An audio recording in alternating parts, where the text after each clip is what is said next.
An opening statement. Let's start with a question every candidate should have no trouble answering. What makes you the most qualified to win this race? Dr. Costello, we'll start with you. Thank you. Thank you all for caring enough to be here. I want you to go down a list of what you think you would like your congressman, congresswoman to be able to bring to the table. Number one, I think they need to understand the district. There's nobody that understands this district better than I do. I've lived here for 39 years. I've owned a business here for 35 years. I'm a veteran in the United States Air Force, captain in the Vietnam era. I am the guy that has served locally as a mayor and at the state as a state representative. I know this district. I love this district. I'm not interested in serving beyond this district at the state level in the Senate or as Attorney General. I want to be your congressman. I didn't have to rent a condo and move here. I know this district. I know you. You know me. I have a record. You can look on my website. You can look in the Florida House. You can see what I voted for, what I stand for. I am Congressional District 6. I am one of you that has been off the couch a little bit longer than you have. Mr. DeSantis. Well, thanks everyone for coming out. I know the weather's tough. You know, in 2012, when I ran, I identified several key areas that we really needed to address. One, national security. Although the president at the time was saying that al-Qaeda was on the run, it was clear that that wasn't the case. And of course, we've seen over the last 4 years, Islamic jihadists gain footholds all across the Middle East, North Africa, and even into Western Europe. I also said that we needed to guard against wasteful spending and reduce the debt, because we see we're on an unsustainable course, and taxpayers have a right to have their hard-earned dollars applied in ways that make sense and not frittered away by spendthrift politicians. And I also said that Washington needed to be reformed. We needed to push for reforms like term limits, a balanced budget amendment, ending perks like congressional pensions. And I can say here today that what I said I would do, I've gone up there and I have done it. And it's a tough environment in Washington, because if you actually believe in limited government, if you believe in less spending, if you believe in a strong defense, you're going against the current in Washington. But I'm happy to say that I've kept my principles intact. I've listened to the people who I represent, and I've worked awfully hard to try to turn the country around and be a part of that effort, which we desperately need to do. Thank you. Mr. Galloway.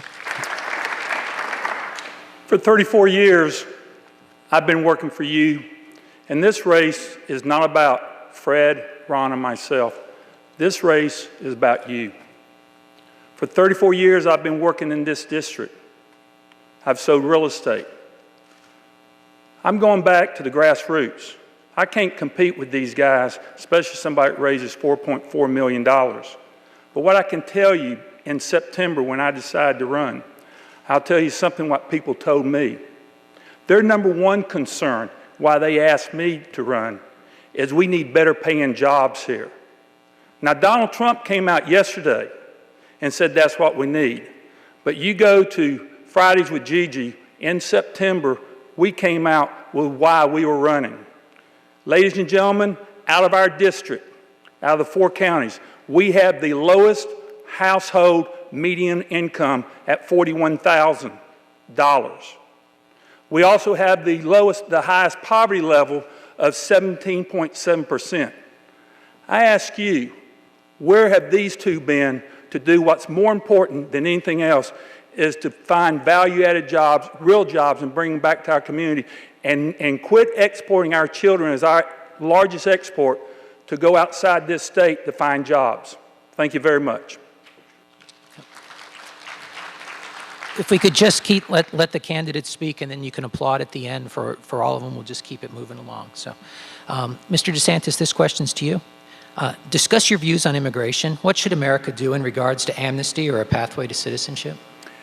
Well, we don't need to do an amnesty, and I've been strong in opposing President Obama's attempts to rewrite the law through executive order. That is not the role of the executive. Obviously, it affects immigration, but it really affects our constitutional system of government, which is very important that we maintain checks and balances and separation of powers.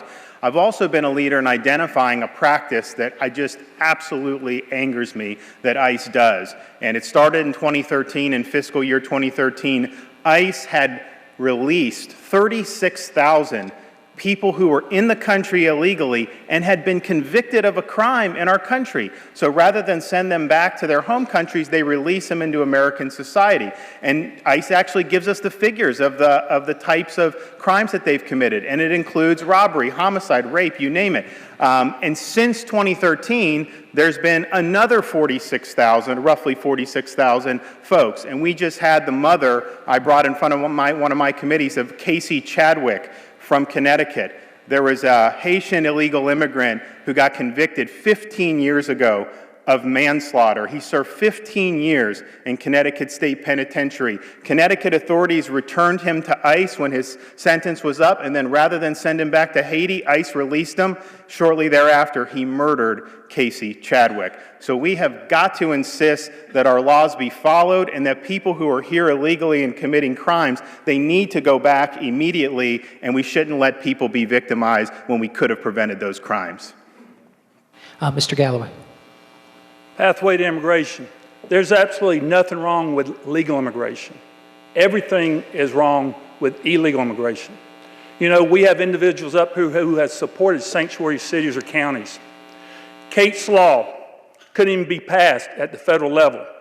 I asked Ron, why couldn't we pass that? You know, that was a young lady who was killed out in San Francisco while she and her father were standing there overlooking the bay. Kate's Law couldn't get passed. That's a shame.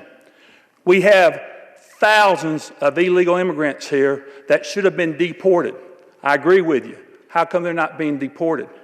We have over 176 have been found guilty. How come they haven't been left? I blame that on poor leadership. Ladies and gentlemen, it's time that if you really want to stop illegal immigration, we must not have double laws, and we can't have laws for one side and then have laws for sanctuary cities where they can get away with doing illegal laws. Thank you. Dr. Costello. Thank you. We are a nation of laws, and we are a nation of immigrants. And we don't need to do away with either one of those. As a nation of laws, we want legal immigrants. Many of your parents, grandparents, great-grandparents came here legally. That's what makes our nation unique. We need to build a wall. We need to vet refugees that are coming. We need to make sure that anyone that is not here illegally does not stay here. How do we do that? We do that by making sure we have E-Verify.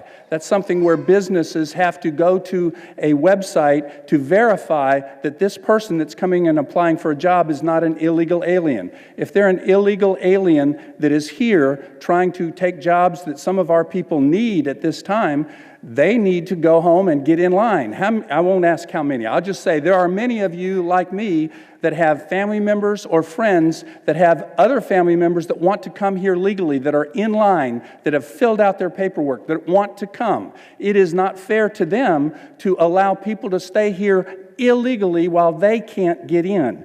The other thing that kind of burns me up a little bit, the illegals that are here that have less than a high school education, they cost our country about $35,000 a year each one.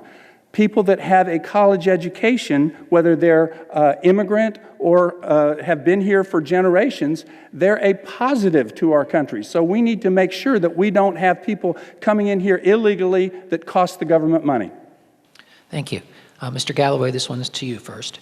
The 6th District now includes all of Volusia County and less of St. Johns County, among other changes. How does that affect the race, either in the primary or the general election? Well, it brings this race back home. It's a Volusia County seat, and I would not be telling you the truth if I did not believe somebody from Volusia County should be representing us in Washington, D.C. There's over 126,000 registered Republicans in Volusia County. And in the new district in St. John's, there's only 10,786 registered Republicans. I asked Ron, why didn't you stay up to District 4 where there's an additional 76,000 registered Republicans? I don't know. That's for you to ask him. I will tell you this, but we need to bring this seat back. We need to make sure that who's ever representing in Washington, D.C., that they clearly understand that the aorta valve, the heartbeat of this district is Volusia County. That's not taking anything away from the 14,000 people from Lake County, registered Republicans, or the 28,000 people from Flagler County. But the majority of people are here. Ladies and gentlemen, there's only two things that our Constitution says that we're supposed to be doing, and that's providing a safe country for us, which has a lot of apparatus to that, but also to provide infrastructure. I have not seen the money come back into our part of the district for infrastructure that needs to be coming to Volusia County. That's why you need to let somebody who's from this part of the district. Dr. Costello. Thank you. The reality is that 80% of the vote is going to come from Volusia and Flagler counties. Volusia and Flagler County residents know that when I was mayor, out of 16 municipalities, we ended up with the second lowest tax rate. If they've been watching, they know that in 2011, I was one of a team in Tallahassee that cut $6 billion out of our budget because if you remember what was going on in 11, we didn't have the revenues. We could have raised taxes or cut the budget. We chose to cut the budget. So if you've been watching what goes on, I'm the guy that has saved you taxes. I'm the guy that cares enough about my community that I'm not going to raise your taxes so that we drive people to other communities.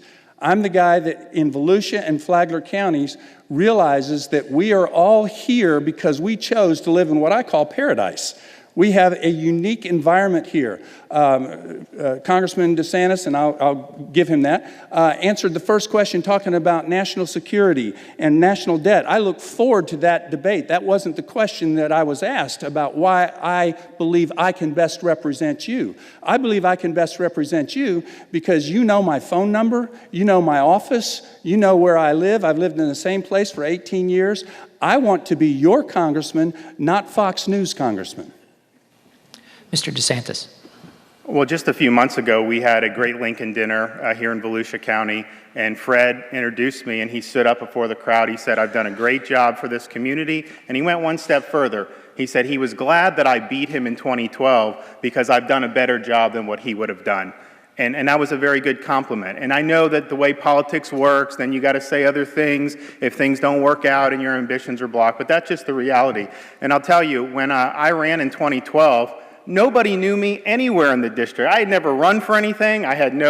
What I did was I got out, and my wife joined me, and we went to people's neighborhoods, and we went to Ormond Beach and New Smyrna Beach and Flagler County, and at the time Putnam was in the district. And we'll continue to do that and be in touch. But what I've figured out in this job is, yes, you have to do certain things for certain communities. You know, we're working on Flagler Beach because they have certain coastal erosion issues that are important. We're working with the city of Daytona for flood issues. We've worked with our farmers in places like Hastings and in Pearson, and that's important.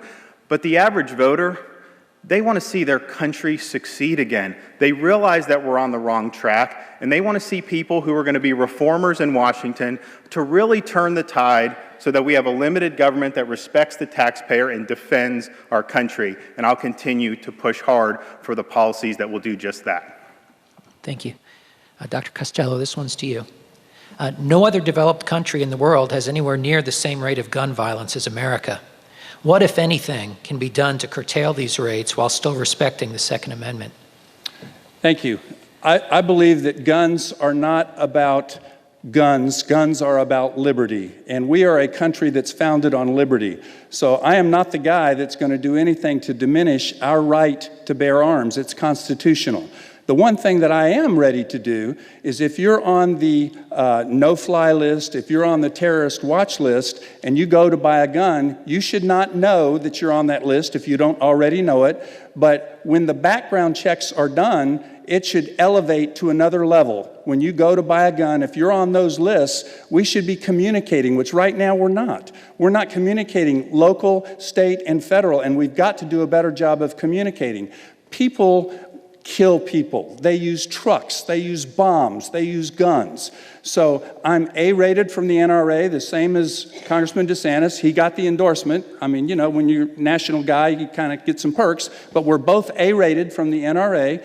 I'm not the guy that's going to take away anybody's gun rights because I don't believe it's the problem of the gun. It's often mental health. It's whatever it is that that person has going on in their world. We are at war with radical Islamic jihadists, and they're going to use whatever means they can use, and we've got to stop that rather than focus on who has what gun? Mr. DeSantis. Well, I'm a proud supporter of the Second Amendment. I have been endorsed by a variety of different Second Amendment groups. I'm very proud of having that record. I think all of us who support the Second Amendment agree that if you have a felon or someone that's been adjudicated to be mentally ill, that person is not going to be able to buy a firearm. And that's really current law that should be enforced now. The problem is that if you're a felon and you go and you try to buy a firearm from a gun dealer and you pop on the background check, that will get reported to the authorities. You will not be able to get a gun, but they almost never bring a prosecution, even though you've committed a crime by attempting to purchase a firearm as a convicted felon. And so the Justice Department has taken the position that they don't really need to enforce a lot of the gun laws that we have now, and they're not going to actually bring prosecutions when people are illicitly trying to get firearms, but somehow we need a bunch of new laws that they'll pick and choose what they're going to enforce or not enforce. And so I think that if you're really serious about deterring people who are prohibited from getting firearms, you actually have to look and enforce the laws as they exist right now. But I'll tell you, people are coming for the Second Amendment.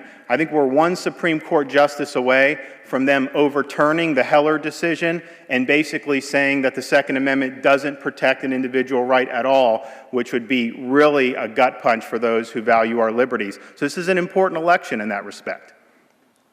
Mr. Galloway. That's why we as Republicans got to get out and vote for the Republican for the next president. The next president will be appointing not one Supreme Court justice, but either 3, 4, or 5 Supreme Court justices. And yes, the Second Amendment is on the chopping block. So keep on out there and letting your Republican friends not vote Republican or say Donald Trump isn't the right guy. I'm telling you right, Ron, that's one thing we do agree on. You put the wrong president in there, and there will be changes in gun laws. As far as gun violence, it's more of a mental health issue. Ladies and gentlemen, we have some of the strictest gun laws in 6 and 7 of the cities that have some of the highest homicidal deaths that are controlled by Democrats: Chicago, Detroit, New Orleans. And I'm telling you right now, gun laws do not stop the bad guys. If we allow the other party to tell us that the way we're going to stop guns, they're going to take guns from you and I, but those Saturday night specials will be sold on the corner in Chicago. The mental health issue is what we have to come to realize. Of all the deaths by gun in the United States of America, there are more suicides today than homicides. We must wake up and realize we must change our mental health ideology and start looking at more from a mental health issue. Thank you. Mr. DeSantis, this one's to you. Donald Trump's candidacy has divided some Republicans, even among the party's leadership. In terms of percentage, say 1 to 100, how would you describe your support for the GOP's presidential nominee?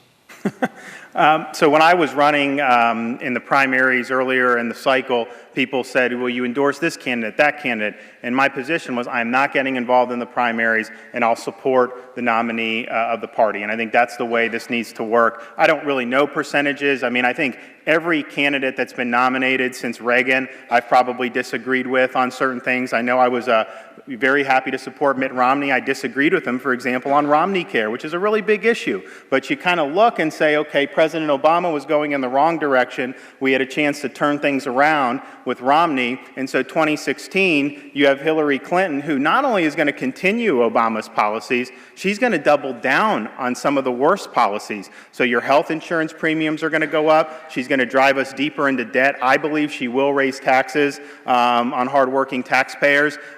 Islamic jihadists are going to continue to be on the march. And these Supreme Court justices are very, very important. And so I kept my pledge to support the nominee, and that's just the way it should be. If you don't want to support the nominee, no one's going to force you to, but I think when you make pledges, when people do that, I think you got to follow through on it. Mr. Galloway.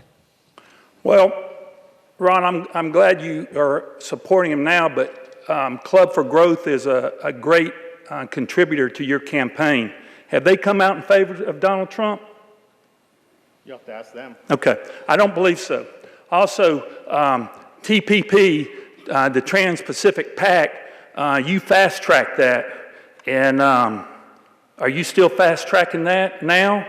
So I don't understand, it's kind of like lip service. People want to come out and say, yes, I support Donald Trump now. Where were you in September? You know, I was a Jeb Bush guy, and I realized very quick he didn't have the energy batteries. So very quickly, I went to somebody who said, you know what we need? The reason people came to me, they said, we need a business person in D.C. We don't need any more politicians that give you the lip service. And 4 years later, they're still talking about and can run the same ads that they ran 4 years ago about what they're going to do. Ladies and gentlemen, I encourage you to check who's supporting who, and let's really see if you are supporting Donald Trump or not, because a lot of these people up here today, some of their contributors who have given them substantial dollars are not supporting Donald Trump. Dr. Costello. Thank you. I'm all in for Donald Trump. It's not because I like him. It's not because I like the way he talks. It's not because I like what he says all the time. It's because I like what he stands for. And what he stands for is that because we are at war, we must be prepared to do whatever it takes to name our enemy, radical Islamist jihadists. We must be ready to do whatever it takes to defeat them. So I am for making our military the strongest in the world because I favor peace through strength. I'm for taking care of our veterans to the point that nobody will ever worry about us ever having a draft again. If we don't start taking care of our veterans, those people that don't like war, I don't like war, but I don't like people coming and blowing up our country. The people that don't like war and don't like the military, their grandchildren are going to get in a draft if we don't take care of our military and our veterans so that we continue to have volunteers. Donald Trump, I am 100% convinced, will be stronger on making sure that our national security is the best, to make sure that there is never a pathway to citizenship for an illegal alien. I don't have a problem with certain pathways to residency. You can kind of carve out this or that, but never citizenship, never government benefits, never a vote for people that came here illegally. Donald Trump is going to do that. So I'm all in for Donald Trump, and like Gigi Galloway, I was mayor when Jeb was governor. I was a Jebbie, now I'm all in for Donald. Thank you. Mr. Galloway, this one's to you. How important is the national debt, and how do you balance those concerns with repairs to roads, bridges, airports, and other infrastructure needs? Well, we all know where the national deficit is. It's 19 trillion, probably 900 billion now, and it's going to soon grow to be $21 trillion. That's totally unacceptable. We are leaving something to not only to us, but our children and grandchildren. If you study history, wars were fought over national debt. I'm not saying it makes us liable, makes us vulnerable to China, but I'll tell you one thing for sure. If we don't get this national debt under control, and let me tell you what, I didn't get this from Donald Trump. Donald Trump got this from me in September. We must change our corporate tax and get jobs back here in America and get people to working. We don't need $15 an hour minimum wage jobs. We need jobs at $20, $30, and $40 an hour. We need to realize that the 35% corporate tax that we're putting on people, the reason people are leaving California, they add the sales tax on, they add the state tax on, so that's 42 or 48. Ladies and gentlemen, Donald Trump is wrong. He came out the other day and says 15%. No, it needs to be 12%. We need to get jobs back in America, and that's how we'll balance the budget, by getting people paying taxes and real jobs back in America. Dr. Costello. Thank you. Well, I don't know where Donald got it from, but 4 years ago, I talked about reducing the corporate income tax to 15%. We are the highest in the world at 35%. I talked about giving a 2-year window to repatriate foreign money. These corporations that have money offshore, give them 2 years to bring it back and don't charge them any tax on it if they'll invest in capital to create jobs. As far as the debt, we are $19+ trillion in debt, roughly $125,000 per taxpayer. Roughly $60,000 per resident in the country. We are at the point where in 08, when we were $10 trillion in debt, we had 68% of our economy. Now our debt is 105% of our economy. It's not just a question of the debt, it's a question of what is China going to do about our debt in the future. We're printing and borrowing money. What's the Bible say? You know, neither a lender nor a borrower be the lender. The borrower is the servant to the lender, however that goes. We're going to be the servant in a war to people that are going to call in our debt. When the interest rates start going up, we're going to be in trouble. So what I've said is that I'm for shrinking the pie, and then I will fight like heck for District 6 out of a shrunken pie. But before we bring infrastructure dollars back, we've got to get our debt under control. So I'm for cutting the federal departments of Education, Energy, Labor, Interior, Housing and Urban Development, Environmental Protection Agency. Get the federal government out of things they've got no business being in. Mr. DeSantis. At the turn of the century, year 2000, our debt was about $5.6 trillion.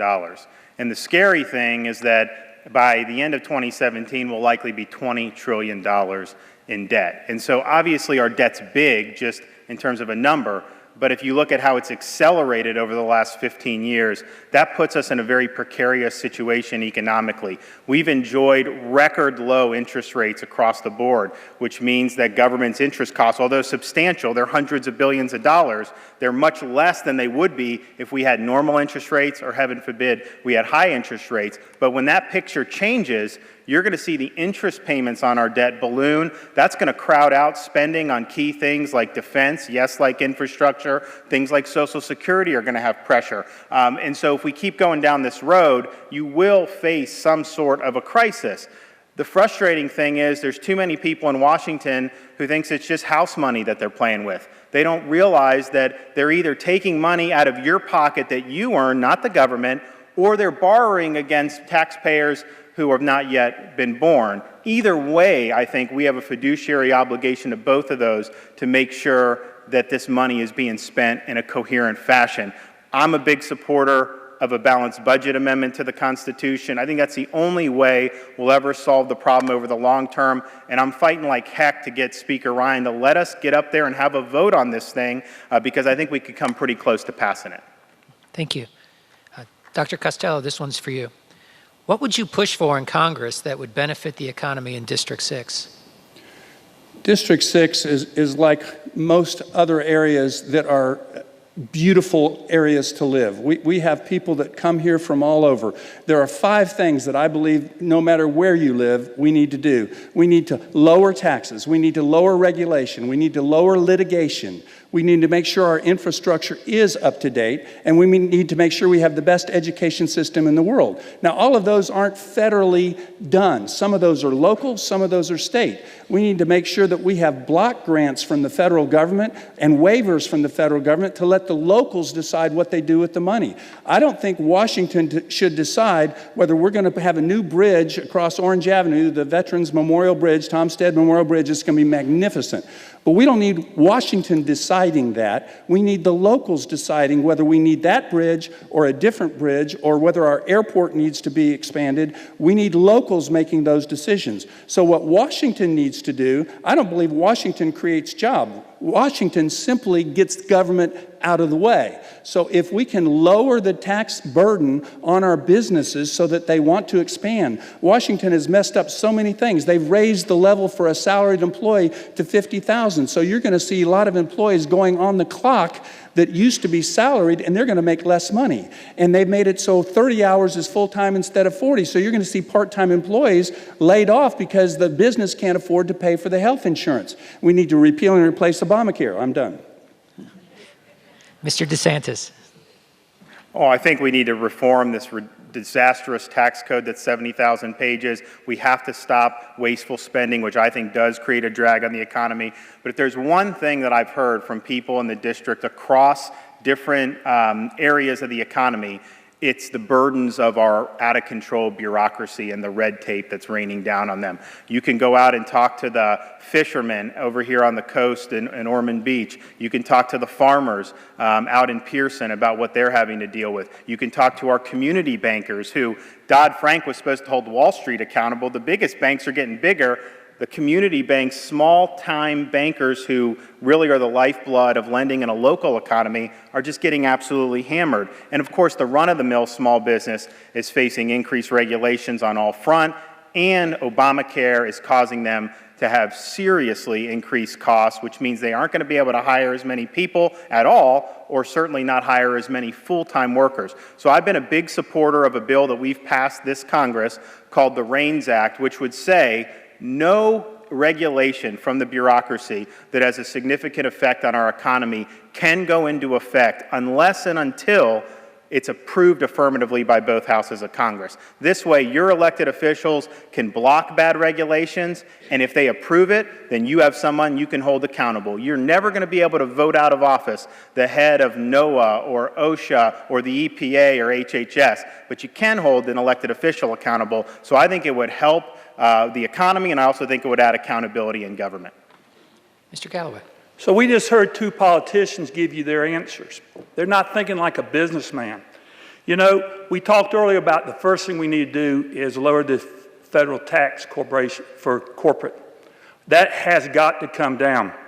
The second thing is, you didn't hear much talking about the regulation that is killing us. The individuals that either by rule, you know, it's like a fourth arm of government. It's called the administrator, executive, rule, or by order.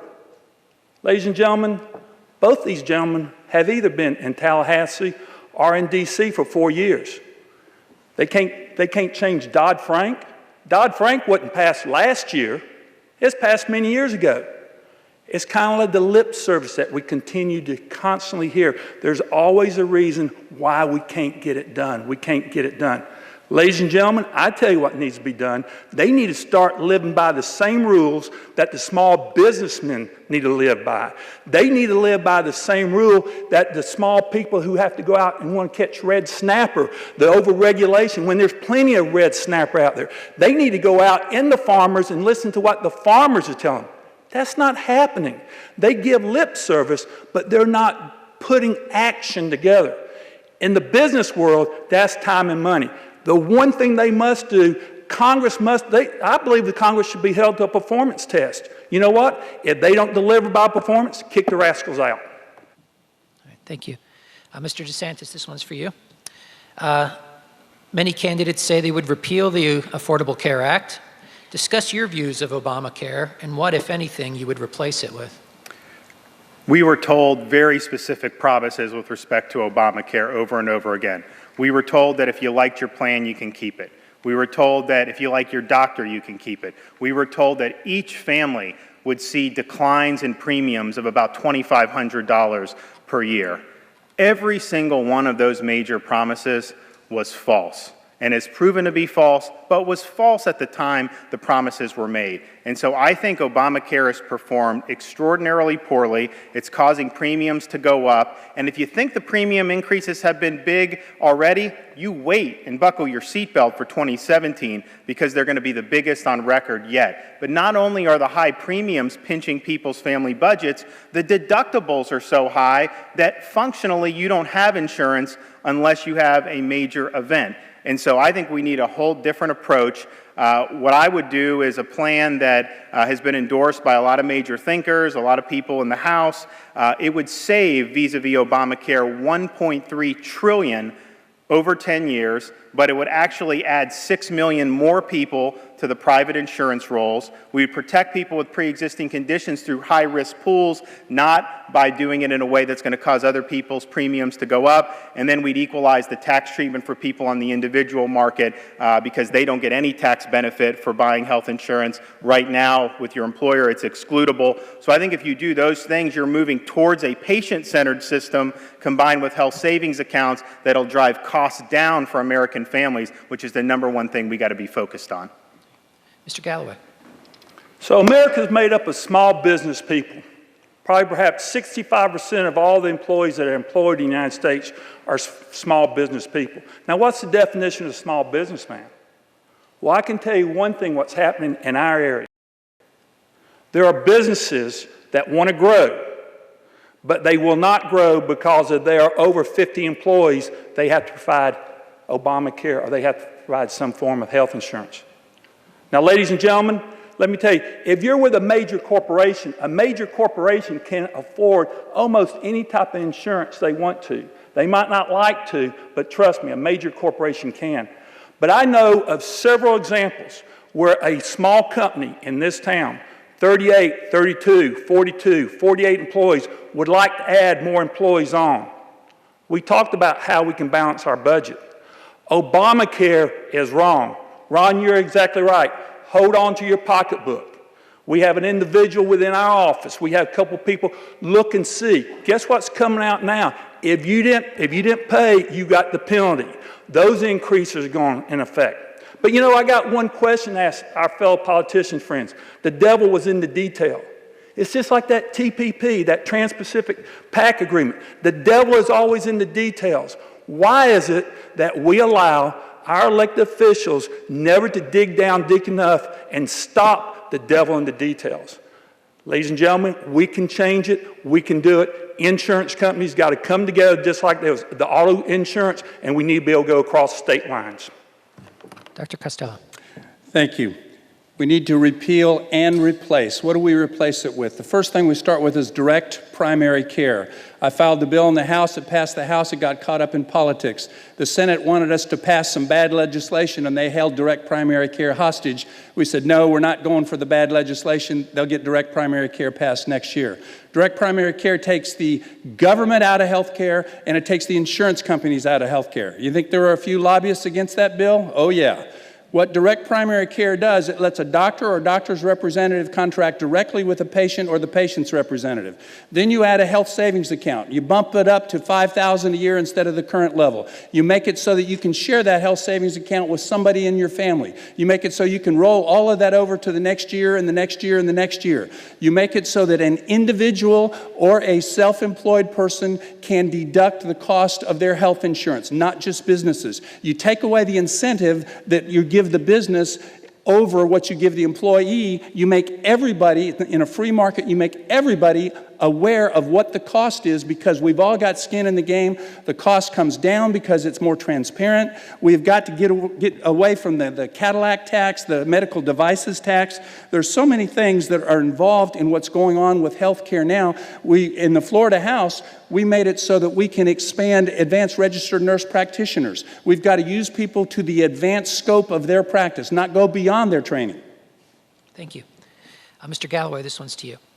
What role, if any, should the federal government play in education, particularly in increasing choices beyond traditional public schools and setting achievement standards? Well, first of all, I think almost everybody within our party will tell you that something is wrong with the Department of Education. You know, I find it very hard to believe that we feel like every individual is not a complete individual unless they go to college. I tell you what I'm hearing from the people within this district. What they need is skilled tradespeople. These are people like electricians, plumbers, air conditioners that learn a skill. We need to realize that we spend thousands of dollars to send a child to college, but yet when they get out, they find a job making $24,000 or $25,000 a year. But yet a skilled craftsman in this community can make $60,000, $70,000, or $80,000. We got to get over this political correctness that little Johnny and little Mary must go to college to be successful. We need to make sure that we get back and allow communities to develop trade schools. It is the only way we're going to dig out of these things. And right now, if we had a large industry that wanted to locate in this community, we do not have enough trained, skilled tradespeople to be hired.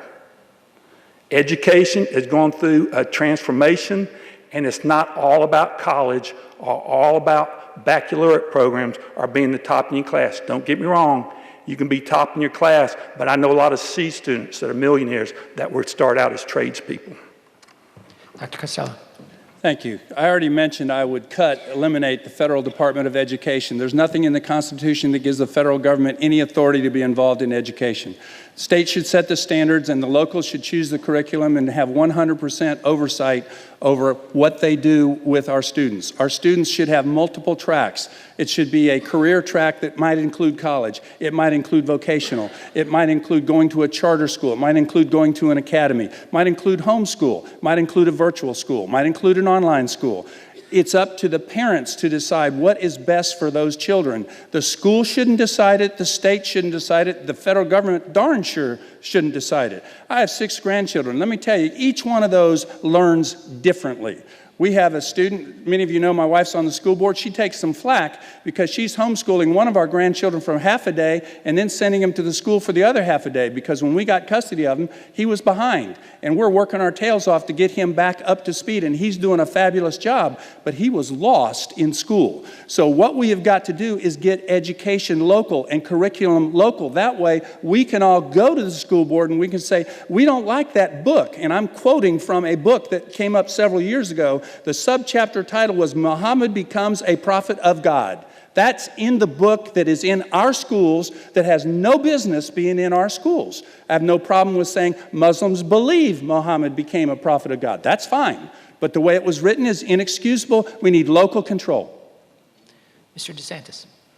Well, I've been a strong opponent in Congress of Common Core. And I think what President Obama did by using the race to the top funds to effectively coerce states into adopting Common Core was taking the federal government way beyond its proper scope. I think we need to disentangle that, and I voted to do that multiple times, and let states and localities develop their school systems the way it works best for their communities. One of the things we're trying to do is any federal dollars that go to local communities, I think should have no strings attached. Now, the people in Washington fight us because none of the money's ever free. They always want to condition it, and they want you to behave the way Washington thinks you should behave. This isn't a federal issue, and so I wouldn't do it in Congress, but I just think locally across the country, one of the things we're missing out on is knowledge of American history, understanding the foundations of the country, the Constitution, what it meant, what those principles are. And when that becomes a lost art, folks, it really diminishes us as citizens. We want to produce people who are going to be good, strong citizens and who understand what makes America unique. Final thing I'll say, I agree with Gigi. Not everyone needs an education beyond high school in the economy that we have now. But a 4-year brick and ivy is not the only way to achieve advanced knowledge and skills. You can do it through vocational training, through apprenticeships, through taking online courses. So I have a major reform that I've introduced called the HERO Act, which would go after the accreditation system, which effectively channels everyone into federal schools, or into 4-year colleges with the loans. This could be something that would have a profound impact in this community right here. All right. Thank you. Dr. Costello, this one's to you. In the years to come, the Social Security Administration expects current taxation to generate an insufficient amount to maintain current benefits. What adjustments would you make to assure that people in their 40s and younger will have the same safety net their parents had? It's interesting that you picked 40, because if you look on my website, I have said that if you're 40 or over, nothing changes. But if you're under 40, we've got to make some changes. Let's go back to when Social Security started in the 1930s. The average age of longevity was 62. Anybody know when you got Social Security? You got it at 65. So if you lived 3 years longer than you were supposed to, you got Social Security. Now the average age of longevity is somewhere around 78, and you're going to get Social Security at 67. It's gradually going up to 67. So you're going to get Social Security 11 years before the average age of longevity. It's unsustainable. It doesn't work. Again, if you're over 40, nothing changes. You must get what you were told. It's a sacred contract with our government. We cannot do anything if you're over 40. But if you're under 40, you're not going to get it. The money's not going to be there. So we're going to have to do one of several things. We're going to have to delay it a little bit longer. You're going to have to pay a little more. Right now, I forget what the max is, $160,000, something like that. You might have to pay up to $200,000 instead of stopping at $160,000. What you're going to have have to do is reform Social Security to be sure that the money is there, and we cannot have IOUs. The money has to be in the Social Security fund, earning the interest for the Social Security fund. Federal government can't use that money for something else. But Social Security and Medicare are sacred contracts for our seniors. Whether we would have voted for them to start with or not, it's another story. We have them. We got to protect them. Okay. Mr. DeSantis. Yeah, I think people who are on Social Security and Medicare, those promises need to be met, and I'm absolutely committed to meeting them. One of the ways we can ensure that those promises will be met is to prevent politicians from stealing money out of Social Security and spending it on other things. And the budget that was passed in 2015 with President Obama and Speaker Boehner took $150 billion out of Social Security. That's not making Social Security stronger or more secure for our seniors. And obviously, once you get into future generations, this stealing has been going on for years and years. I have a bill with Senator Rubio called Let Seniors Work Act. What it would do is it would take away taxation from Social Security benefits and would also repeal the earnings test for seniors. And the reason why we want to do that is because if you look at Social Security benefits, a lot of times that's not enough to keep track with the cost of living. So why would we want to tax it on the other end? Let the seniors have that. Don't make it taxable. Anytime they work, they shouldn't be paying payroll taxes. And this income earnings test, that's a disincentive to work. If there are people who are 65, 66, 67 who want to work, that could be very beneficial for their families and for their rest of their retirement. So we shouldn't want to discourage that in any way, shape, or form. But it's an important program, and those folks who are on it, we need to meet those promises to them. Okay. Mr. Galloway. So it's money paid in, it's your money. Now let's go back to 33 when it started on 35. Yes, it did. It was going to be at 65. Then you remember John F. Kennedy in 61 decided, no, we're going to drop it to 62. But go back and look and see, let's see what the cap rate was. The cap rate in the 30s was $3,000. When I started working in high school, the cap rate was $10,000. When I moved to town here 34 years ago, the cap rate was $41,000. So really what the government is doing is they're postponing the inevitable, and they're going to continue to raise that cap rate. Fred, the cap rate is $118,751 today. Okay? But yet they keep on raising that, but they don't even give the people who need it a COLA increase of, Ron, what was it, 1.1%? Ladies and gentlemen, in my business, this is why politicians think different than business people. You cannot make it at a 1.1% increase. You need a 3 or 3.2% increase. We need to quit kidding ourselves. There's something wrong with it. And Ron, I'm glad you're telling everybody. They like to take all that money and put it in a big pot and rob Peter to pay Paul. We've got to put a stop at it, because sooner and later, our children, if we don't do something drastically, our children, the cap rate will be at $200,000. That means they'll be paying into the system until they reach $200,000. It's broken, it must be fixed, but let's rest assured it's your money you've paid into it. Thank you. Mr. DeSantis, this one's to you first. Discuss your views of the war on terror and what you think needs to happen to protect Americans at home and abroad.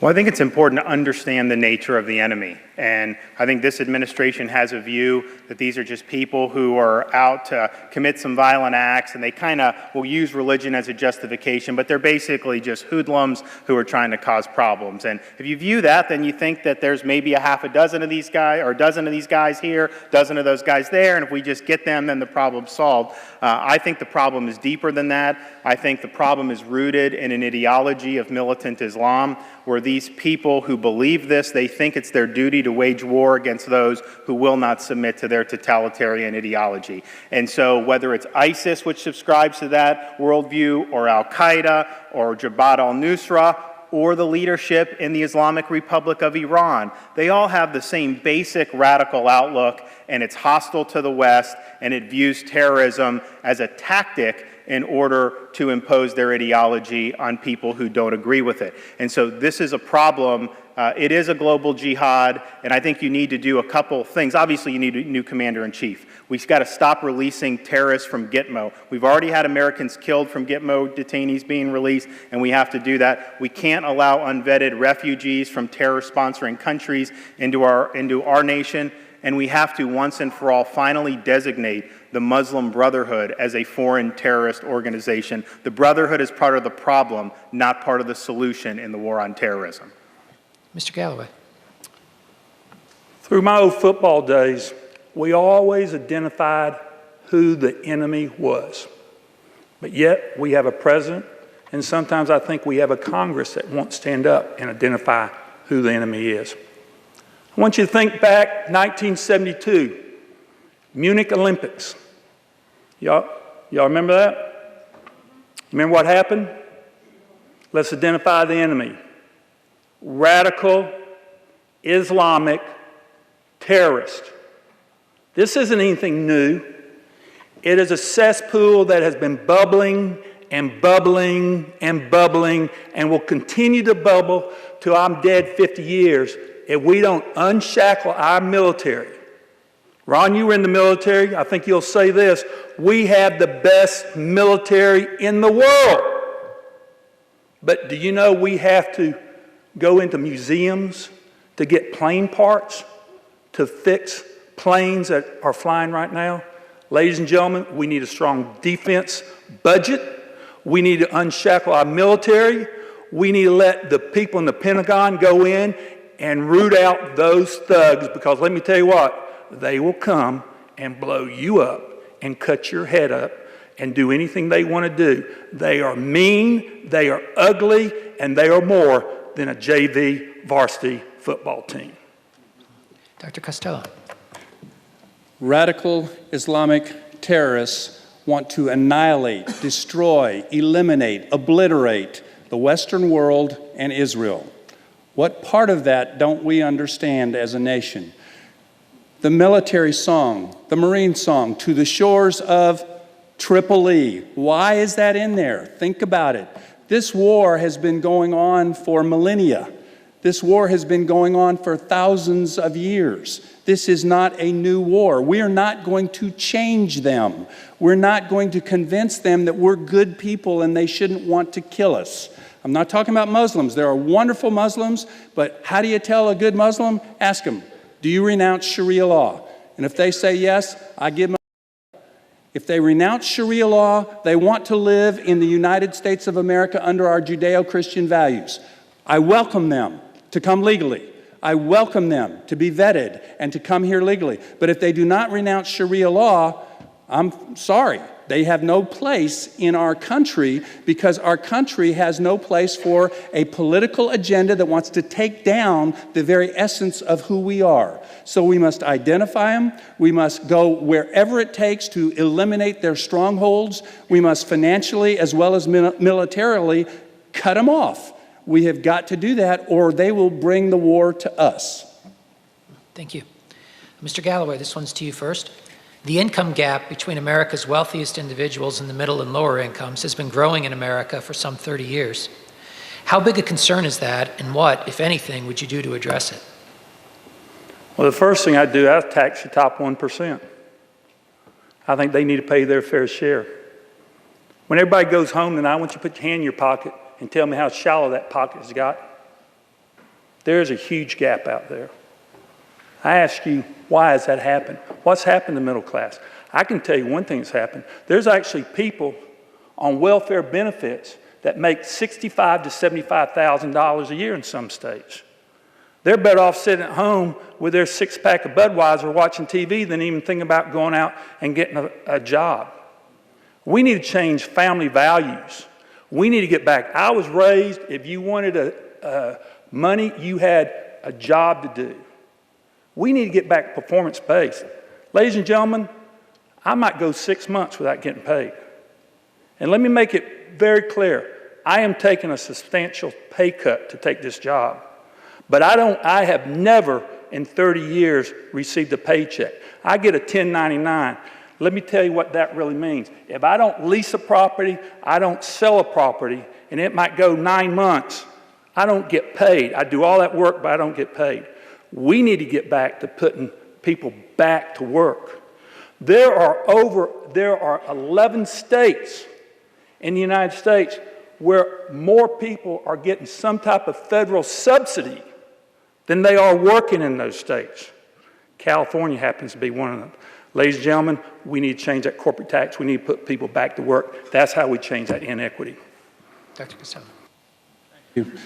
We have a culture of entitlement in many areas of our country, and we need to change that to a work ethic, because the free market works when everybody has an opportunity to work. So if we get government regulations out of the way of the businesses that want to make more money, they're going to expand and create jobs. How do we do that? I happen to be a proponent of the fair tax. I'm not just a proponent, I'm a huge advocate. I went over to Orlando, I think it was 10 years ago when Neil Bort spoke. Some of you may remember when he came. What the fair tax is, it says you can make as much money as you want. You can bury it under your mattress. You can do whatever you want to do with it. We don't care. We don't care how you make your money. Go make your money, save it, do whatever you want to do it. But when you spend it on something new, we're going to tax it. It's a consumption tax. So what it says is that if you spend money, then you're going to pay tax. So you're going to choose to pay that tax because you spent money. And what we're going to do is we're going to prebate, meaning we're going to give you money ahead of time to everybody up to the poverty level to cover what that tax would be. What that does, it makes it so that you have an incentive now to go get a second or a third or a fourth little job until you can get a better job and a bigger job and make more money, because none of it's taxed. Every dime you make, you see that in your pocket. And that's going to change that culture of entitlement to a work ethic. It's not that the guy at the top is greedy and making more money illegally. It's that he has better lawyers. He can pay lawyers to have all these loopholes that we need to get rid of, which the fair tax gets rid of. Mr. DeSantis. Right now in our country, 6 of the 10 wealthiest counties in the whole country are suburbs of Washington, D.C. Now, I can tell you, they ain't producing shale in Washington, technology, or finance. It's all because of the growth of government and basically the cornucopia that results from that. And so what ends up happening is those who are politically connected to that scene tend to benefit. The bigger government gets, the more they pick winners and losers. And so the thing that bothers me about what's going on is that there's too many people that are kind of stuck in place. Some people stuck at the bottom for lack of opportunity. Some are stuck because our welfare system tends to trap people in a culture of dependency rather than propel them to independence and a life of productivity. But part of it is because the institutional stakeholders that have the political connections, they use those political connections to effectively inoculate themselves from competition. Dodd-Frank is a good example. The head of J.P. Morgan said, yeah, they don't really like all the regulations, but it gives them a competitive advantage because it creates barriers to entry for other people in the financial industry. And so I think we need to look long and hard at how government is creating barriers to opportunity, and that is through cronyism, it's through picking winners and losers, it's through things like corporate welfare that tend to benefit the big companies at the expense of the small companies. So let's move to an opportunity society rather than one in which government says who does well and who doesn't. Thank you. We've reached the end of the question and answer portion of the debate. We have enough time for each candidate to make a 2-minute closing statement. Feel free to applaud each candidate at the end of his statement. Dr. Costello. Thank you. I'm ready to serve, I'm prepared, and I'm qualified to lead. I was mayor, I was state rep. That doesn't make it so you should vote for me. That merely gives me a record that you can look at and determine what I did as mayor and as state rep.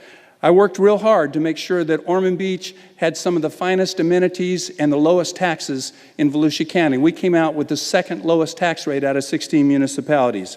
As state rep, I voted to cut $6 billion out of our budget because I didn't want to raise taxes when we were having problems at the state level, and we've bounced back very, very well. I'm going to tell you that there's 2 of us on this stage, Congressman DeSantis and I, that have rock-solid voting records. And I believe that if Gigi had been in office, he also would. I'm not taking anything away from him. I'm simply saying there's 2 of us that have rock-solid voting records, and I'll match my record with his any day. There are 2 of us up here that are veterans. But there are also two different ones of us up here that have been business owners. And I'm going to tell you that right now that's the biggest issue we have in our country is the regulations that are impacting businesses have got to stop. Who better to understand those than somebody that's put up with those? We stopped giving insurance to our staff this year. We give them money and say, go get whatever you want. We're tired of those regulations. For 30-some years, we gave health insurance as a benefit. We are the same way all the other businesses are. We can't keep up with all the different regulations. So what I'm asking you to do is go to my website, look at the military folks that have endorsed me, look at the faith community leaders that have endorsed me, look at the people that know our community that have endorsed me. We have 3 of us up here that can go to the national level, and we all have the same values, and we believe that our country is at war, and we are in danger of losing the values upon which our country was founded. But there are 2 of us that know this district well, not recent, but well. I look forward to representing you. God bless.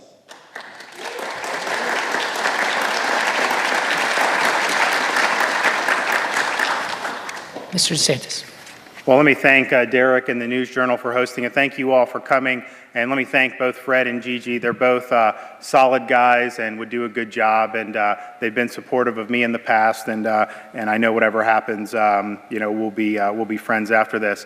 I think that in this day and age, people get so frustrated when elections happen and then politicians go up to Washington. And then all the things that they said, all the fancy mail and everything is forgotten. Go up and start drinking the catch Potomac fever, start drinking the Kool-Aid inside the Beltway, and people change, and they lose sight of what is important. And I think that the one thing that you have with me is somebody who works very hard, who's very honest about the principles that I believe in and the direction that I think we need to go, but has a proven record of going up there in a very hostile environment and standing up for limited government values, for fiscal responsibility, and for a strong national defense. And I think it's been an honor to represent Volusia and Flagler counties in the Congress for the last 4 years, and I think I'd like to continue doing what we know needs to be done in terms of defending our country from the threat of Islamic Jihad, from fixing our budget and reducing wasteful spending, to getting our economy growing so people can actually start going back to work, and reforming Washington by making Congress live under the same rules, getting rid of things like perks, pushing hard for term limits. If we were able to do that with another wave of reformers, I think we'll be able to turn the ship around. So I ask for your support. Many of you I've known, I've talked to you on your doorsteps about your concern, and I think the one thing that heartens me is people will grab me anytime I'm at one of these and say, you told me you would do X and you've done it. Thank you for keeping your word. I'll keep my word for the next 2 years as well. God bless.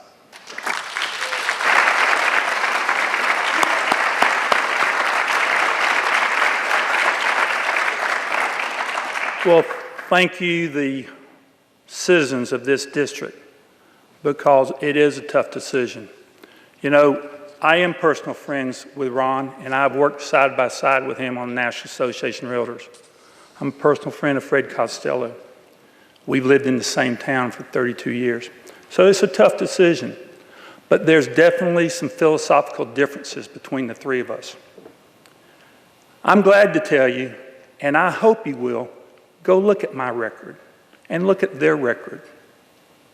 Ask them why they can't change Dodd-Frank. Ask them why they supported, not only supported, but fast-tracked TPP, the Trans-Pacific Trade Pact. Ladies and gentlemen, that is NAFTA with 12 countries on steroids. That will take jobs away from every community. The devil was in the details. The other thing I'm going to ask you to do is go to the Federal Election Committee. It's public records. Let's look at who the campaign donations and contributions are coming from.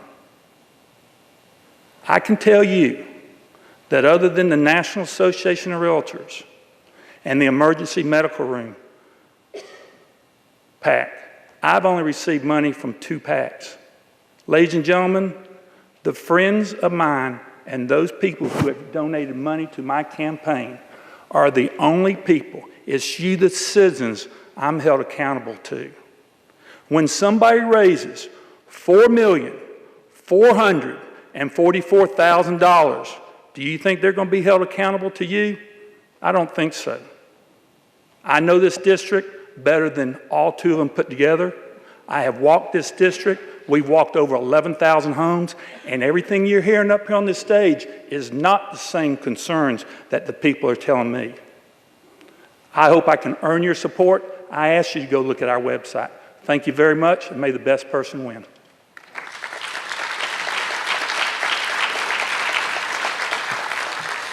Hey, let's give the candidates one more round of applause, all three of them. Weren't they great?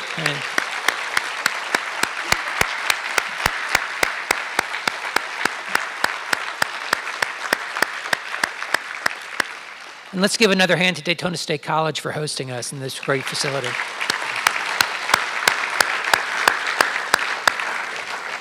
All right, thank you again for joining us, and have a great night.